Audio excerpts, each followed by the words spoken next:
Мен Шерхан Мұртаза атындағы нөмірі 1 мектеп гимназиясының 5-ші В сынып оқушысы Қожабай Арай. Мұқағали Мақатаев. Бүгін менің туған күнім. Бүгін менің туған күнім, өй-пәләй.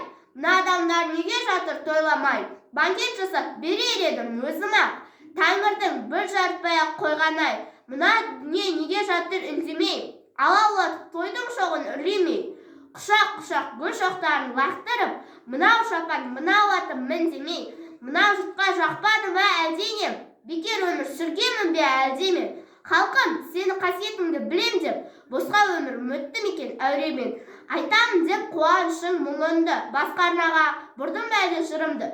Мен бәрібір өзің менен бір болам, өсегіне тепсең дағы ұлынды. Тойланбаса тойланбасын не етейін, той көрмей-ақ, сый көрмей-ақ өтейін. Қаламымды бер шымаған бәйбіше, болашаққа арыз жазып кетейін.